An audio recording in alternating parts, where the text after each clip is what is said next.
Hola, soc la Eva de Mamíferes i continuem amb el repte 30 dies, 30 nusos.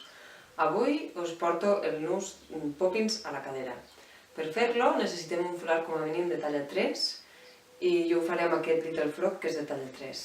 És un nus que permet fer una sola capa per quan el nadó és més petit, però també el podem tenir amb dues capes que el que fa és que tingui més suport.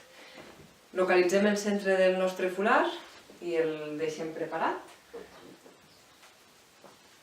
Agafem el nadó i ja ens el posem a la cadera. Amb el centre del nostre folar el posem a la seva esquena,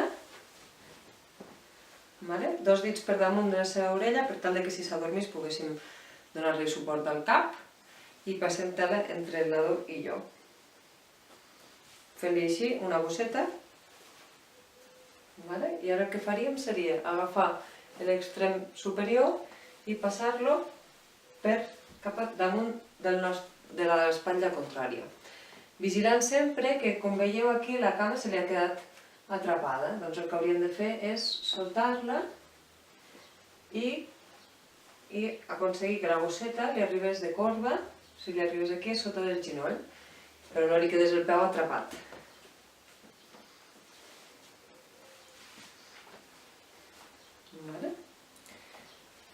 I aquí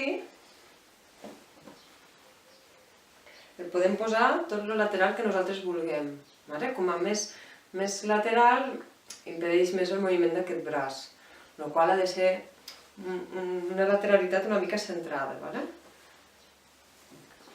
I començaríem a tensar per l'extrem que tenim més a prop del nostre coll.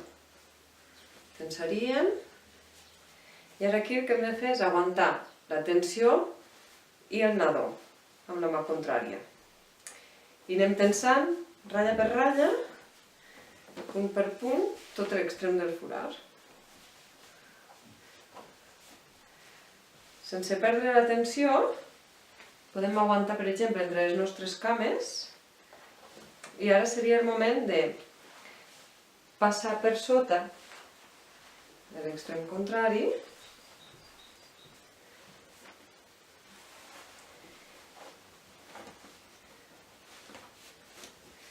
i passaríem, hem passat per sota i ara cap a l'altre costat, passant per damunt d'una cama i passaríem per damunt de l'altra també.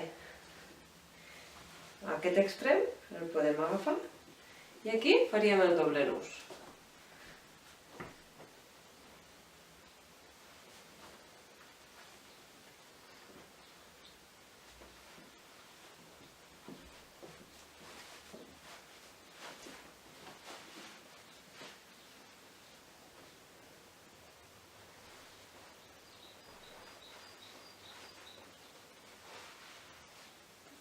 Ara el que faríem seria anar arreglant-lo. L'estiraríem de l'espatlla perquè no se'ns quedés massa apretat al nostre coll. Miraríem, podríem obrir... Aquí ara està en una sola capa. I si volguéssim més capes, el que hauríem de fer és obrir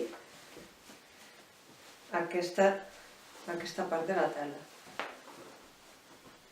Això ho recomanem també sobretot quan els nadons són més grans i així tenen més suport. D'acord? Espero que ho proveu, que us animeu a compartir amb nosaltres les vostres experiències i ens veiem al proper nus. Moltes gràcies.